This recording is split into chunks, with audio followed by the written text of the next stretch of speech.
আসসালামু আলাইকুম। পানি তোলার পূর্বে আমাদের ঘরে আমরা একটি বিষ প্রয়োগ করব। তবে এটা লিকুইড জাতীয় কোনো বিষ না, এটি একটি পাউডার জাতীয় বিষ।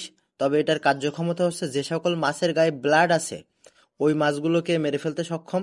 তবে যে সকল মাছের গায়ে কোনো ব্লাড নেই, যেমন ধরেন চিংড়ি মাছ, ছাটি মাছ, এইগুলোর এ কোনো ক্ষতি করতে পারে না।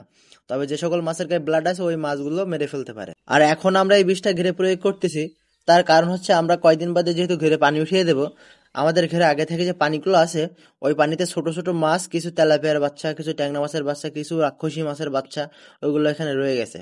তাই পানি ওঠানোর পূর্বে আমাদের ওই মাছগুলোকে মেরে ফেলতে হবে, তা না হলে ওই মাছগুলো পানি ওঠানোর পরে খুব দ্রুত বড় হয়ে যায়। আর মাছগুলো যখন বড় হয়ে যাবে, আমরা যে বাগদা মাছের বাচ্চাগুলো এখানে ছাড়বো ওইগুলোকে এরা খেয়ে ফেলবে, প্লাস আরো ঘেরের অন্যান্য ক্ষতি করবে, যেমন ঘেরের শ্যাওলার ক্ষতি করবে।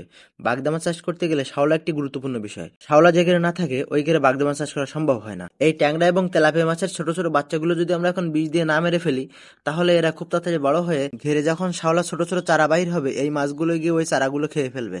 তখন আর ওই শ্যাওলা বড় হতে পারবে না, প্লাস আপনার অনেক বড় ক্ষতি হয়ে যাবে। তাই যারা চিংড়ি মাছের উপর নির্ভরশীল প্রথম পর্যায়ে, তারা অবশ্য ঘেরে পানি ওঠানোর পূর্বে যদি কোনো পানি থাকে, ঘেরে কোনো অংশে ছোট ছোট জায়গায় যদি পানি থাকে, অবশ্যই এই পাউডারটি প্রয়োগ করবেন, যাতে কিনা আপনার ওই যে মাছের বাচ্চাগুলো যেন মরে যায়। তবে বিষটা প্রয়োগের সময় একটা জিনিস একটু খেয়াল করবেন, যখন কিনা আপনি বিষটা প্রয়োগ করবেন তখন ওই বিষটা একটা পাত্রে ঢেলার পরে ওই বিষের সাথে পুকুর থেকে কিছু কাদা এবং পানি মিশ্রিত করে দেবেন, তাহলে বিষটা দ্রুত কাজ করবে। আমরা দেখছেন প্রথমে যেভাবে দিয়েছিলাম ওইভাবে দেওয়ার ফলে আমাদের বিষটা খুব দ্রুত কাজ করছে। আসলে আপনারা ক্যামেরায় দেখতে পাচ্ছেন কিনা জানি না, তবে মাছের যে বাচ্চাগুলো ছিল ছোট ছোট, ওইগুলো কিন্তু অলরেডি মারা গেছে। আমি যথেষ্ট কাছে নিয়ে দেখানোর চেষ্টা করতেছি, যাতে করে আপনারা ভালো করে বুঝতে পারেন। ইনশাল্লাহ আজকে আমরা ঘেরে পানি উঠিয়ে দেবো, এবং পানি ওঠানোর 10 থেকে 15 দিন পর আমরা এখানে মাছ ছাড়বো। আমরা প্রথম পর্যায়ে ছোট ছোট বাগদা মাছের বাচ্চা ছাড়বো। আপনাদের রেসপন্সের উপর ভিত্তি করে আমি কিন্তু পরবর্তী ভিডিও আপলোড করব। তাই আপনারা যারা চাষি আছেন, তারা যদি মাছ চাষের ভিডিও রেগুলার দেখতে চান, ভিডিওতে একটি লাইক দিন এবং আমাদের চ্যানেলটি সাবস্ক্রাইব করে রাখুন।